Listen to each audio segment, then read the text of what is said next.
We live in a world where everything feels random. Politics is just a struggle. Money is just a system. Architecture is just design. But what if none of it was random? What if, before modern democracy, before the birth of nations as we know them, there was a silent group of people who laid the foundation for the future? They called themselves the Freemasons. Today, we know them simply as Masons.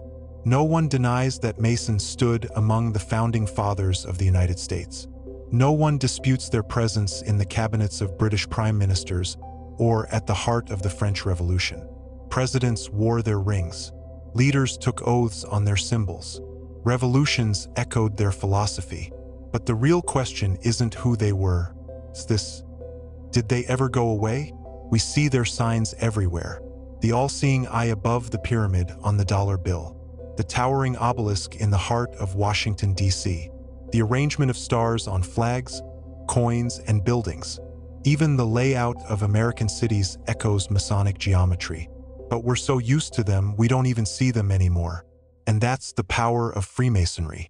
Not to remain hidden, but to become invisible even when you're looking straight at them. This is not a conspiracy theory. This is an investigation. We'll trace how a group of stonecutters and craftsmen from medieval Europe became the architects of entire nations. We'll reveal how Masonic philosophy influenced what we now call democracy. We'll ask why the streets of Washington, D.C. are not just streets, but a code. And most dangerously, we'll ask this: what if those who helped design the system still run it? This is a story of symbols we overlook, people we never learn about, and a structure that has no official name, but undeniable influence. This is the story of the Freemasons. Freemasonry didn't begin as a secret society. It began with stone. In medieval Europe, there were two kinds of Masons: those who worked with rough stone, the builders, and those who worked with symbolic stone, the thinkers. Over time, the physical guild became something more than labor, more than trade. It became a philosophy. By the 14th century, some Masons were no longer carving cathedrals.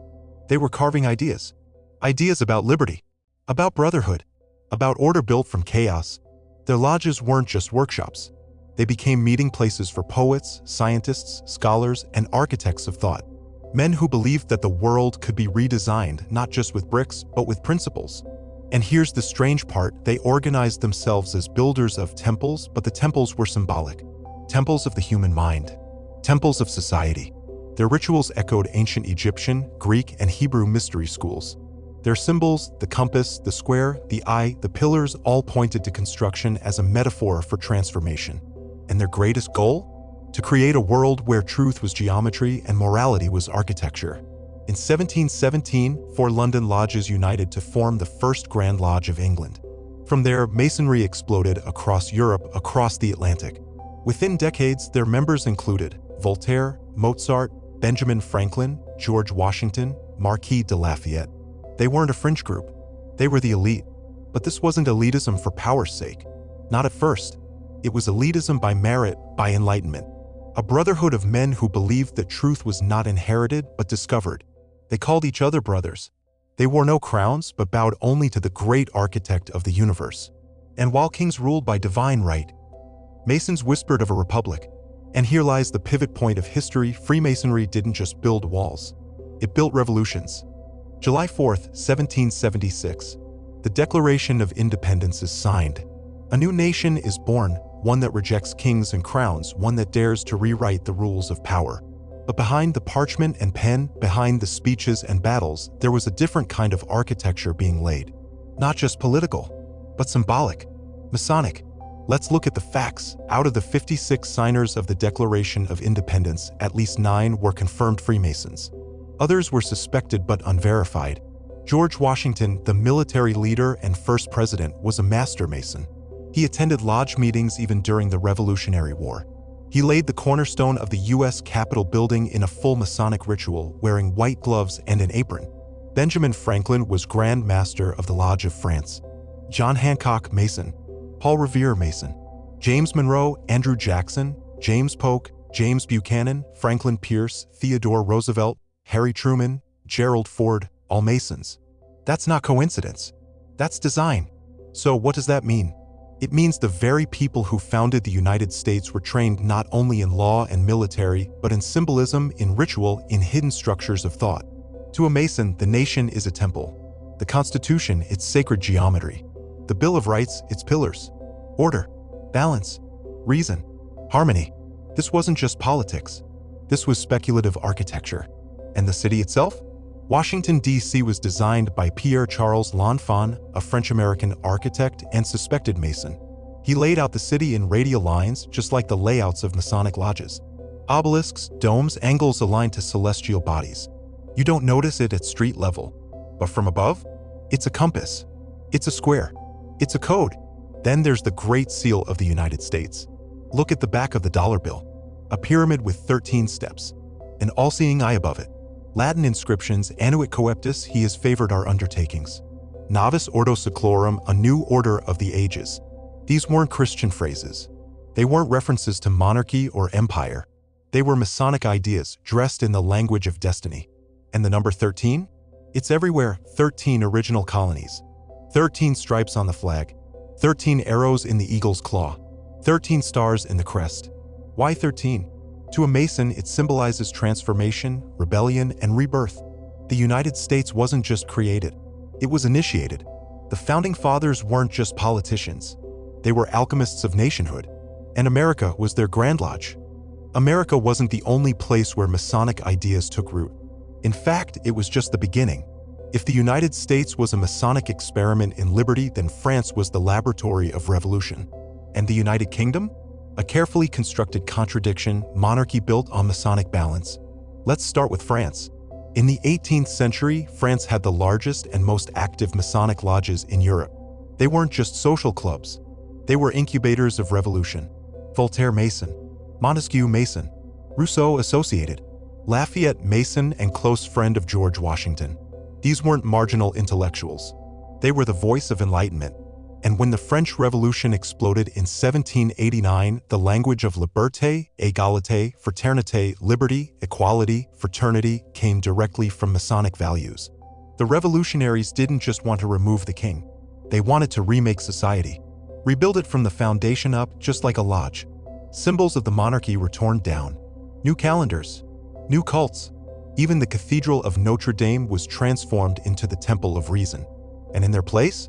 Obelisks. Squares, eyes. But revolutions are messy. The French experiment collapsed into chaos. Napoleon rose and fell. And through it all, the Masons remained. Some went underground. Some adapted. Some climbed back into the halls of power, not as rebels, but as advisors, designers, thinkers. Now jump across the channel to the United Kingdom. At first glance, it seems the opposite, no revolution. Still a monarchy. Still tradition. But here's the twist, British Masonry was the most stable, most organized in the world.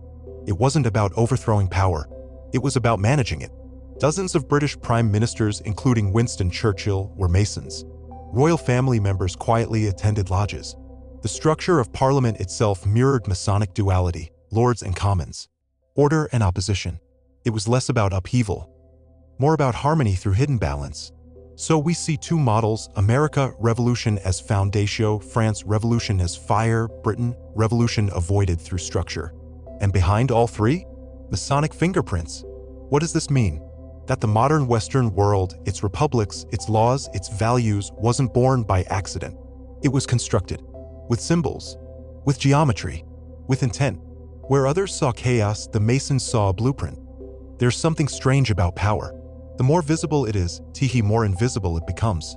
We see buildings. We see money. We see monuments. But we rarely ask, who designed these? And what message were they trying to send? Let's start with the dollar bill. Look closely. On the back of every US dollar, there's a pyramid. 13 steps. No top. And above it, an eye. The all-seeing eye. Enclosed in a triangle. Glowing. It's not Christian. It's not capitalist. It's Masonic. In Masonic lore, the eye represents the great architect of the universe. Not a god in robes, but a force that sees, designs, measures, and judges. It's not personal. It's structural. And the unfinished pyramid? That's humanity. Still being built, always one level away from perfection. Now look at the words around it. Annuit coeptis, he has favored our undertakings. Novus Ordo Seclorum, a new order of the ages. A new order. Not a monarchy. Not a dictatorship. But something else. A planned system. Built from the top down, but appearing from the bottom up. That's Masonic philosophy. Now step outside. Let's walk through Washington, D.C. Why does the city feel different? Because it was designed to be a ritual space. The Capitol sits on a hill like a temple. The Washington Monument, an obelisk 555 feet tall. The National Mall laid out with geometric precision. From above, the streets form pentagrams, crosses, squares, and angles that align with celestial events. Coincidence? Or intentional? Architects like Pierre L'Enfant, Benjamin Banneker, and Thomas Jefferson all studied ancient geometry and Masonic planning. They didn't just build a city. They encoded a message. Now count with me: 13 leaves on the olive branch, 13 berries, 13 arrows, 13 stars, 13 stripes. Even the original flag? 13 colonies, one nation. But in Masonry, 13 doesn't mean luck or rebellion.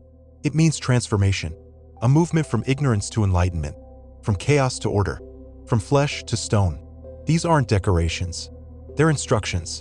In Masonry, everything has meaning. The compass symbolizes boundaries. The square, morality. The level, equality. The plumb, integrity. Even the architecture of justice buildings follows these principles: balance, symmetry, scale. It's not just aesthetic. It's ideological. And here's the most overlooked part: most of us walk through these spaces every day. But we never see them. Because that's how symbolism works. Not by hiding, but by being so obvious it disappears. The greatest secrets aren't buried. They're carved in stone in plain sight. It's easy to dismiss Freemasonry as symbolic. Ancient rituals, obscure handshakes, old men in aprons. But what if it's not just symbolic? What if it's structural? What if the rituals were a rehearsal for how power actually works?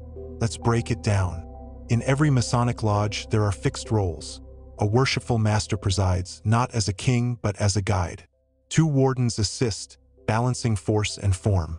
A secretary records, the keeper of continuity. Rituals begin and end with measured time, steps, and light. Sound familiar? This isn't just theater. It's governance training.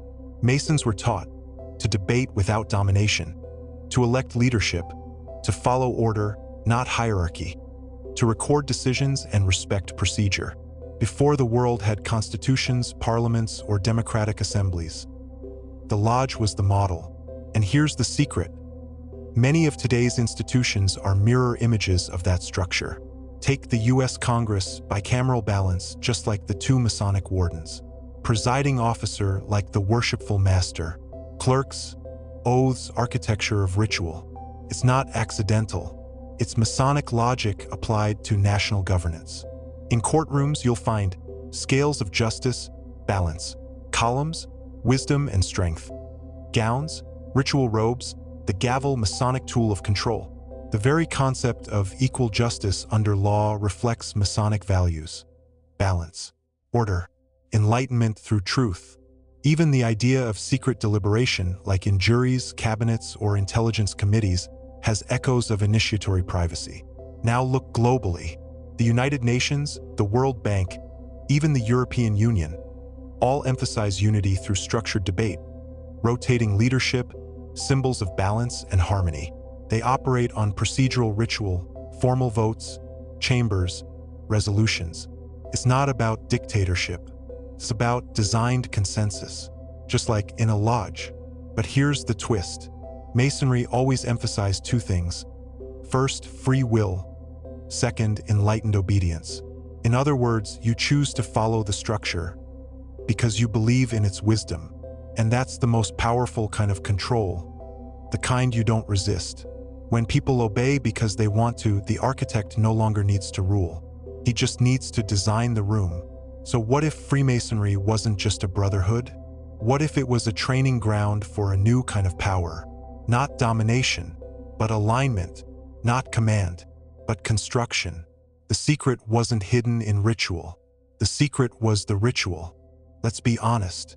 Most people think Freemasonry is a relic. Old men in rented halls, strange aprons, forgotten symbols, maybe a few dusty rituals and a handshake or 2. But is that really all? Or is that just what we're meant to think? Because here's the contradiction. On one hand, Masonic membership is declining. Lodges are closing. The public rarely talks about them anymore. And yet, their symbols are still everywhere. Their language is still used in politics. Their networks quietly persist in law, finance, intelligence. So what's the truth? Let's look at some modern facts. As of 2023, the United Grand Lodge of England still holds massive annual meetings. The Grand Orient de France is active in European politics and social reform. The Scottish Rite continues to fund scholarships, hospitals, and research institutions. In the US, Shriners, a Masonic appendant body, operate one of the largest children's hospital networks in the country. So no, they're not gone. They've simply changed shape. Today's Masonic influence is quieter, more about philanthropy, less about public power. But behind the curtain, there are still overlaps with high-ranking judges, military commanders, banking executives, intelligence officers. It's no longer a conspiracy. It's a legacy network built over centuries.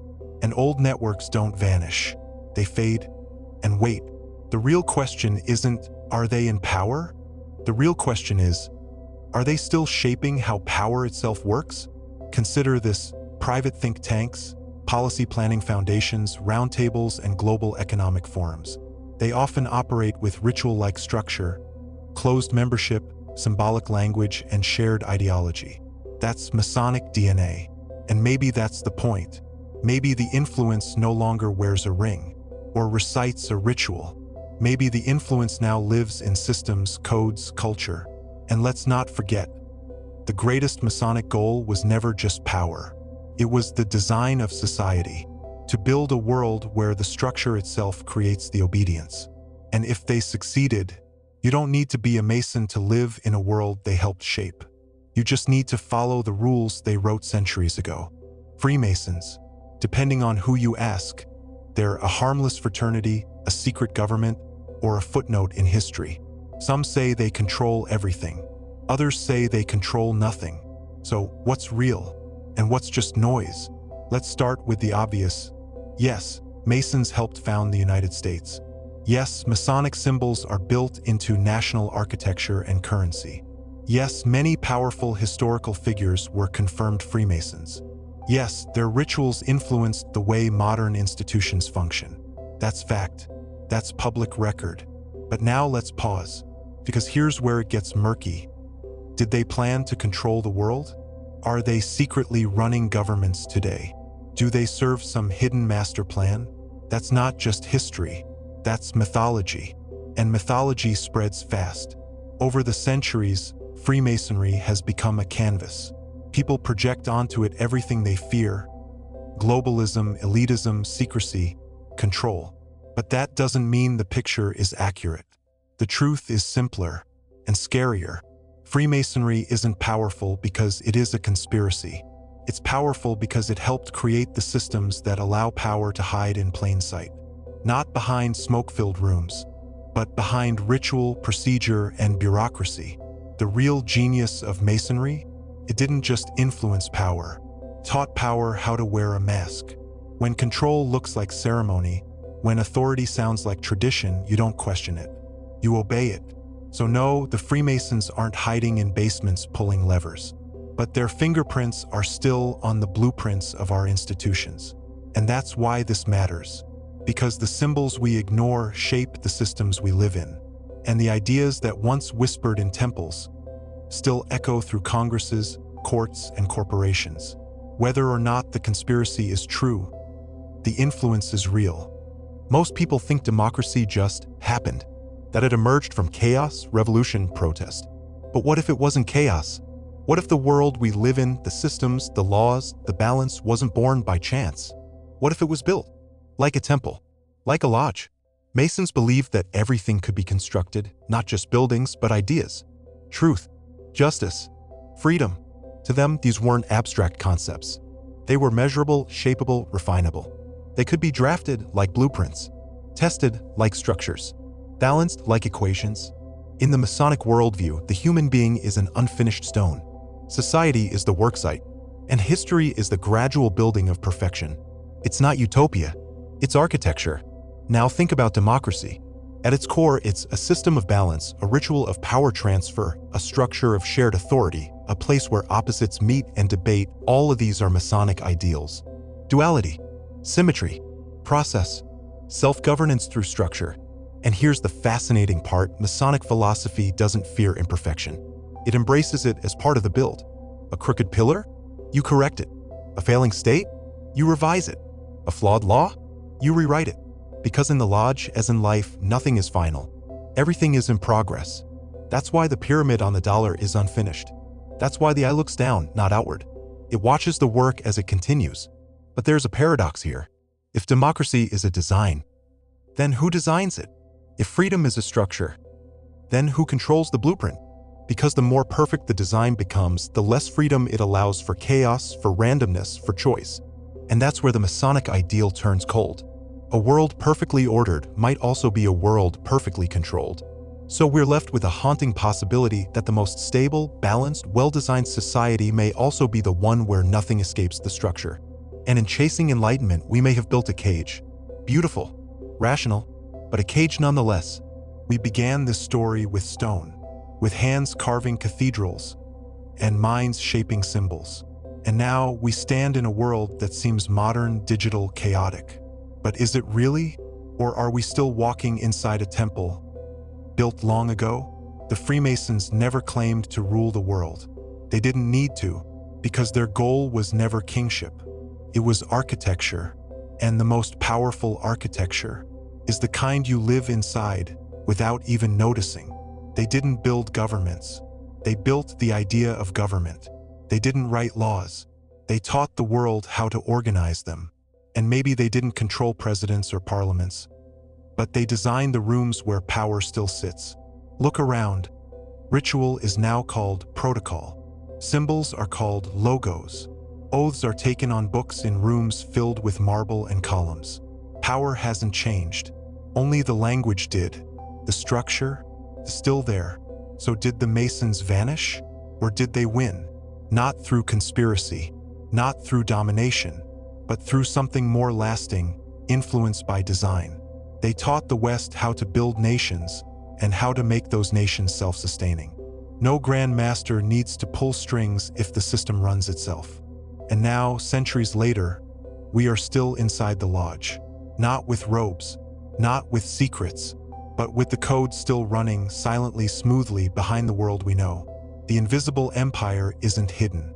It's the world we built on blueprints we never questioned. So now the final question is not, are the Freemasons still in power? It's, was the real power always the design itself? And if so, can we ever step outside it? Or are we the stone, still being carved?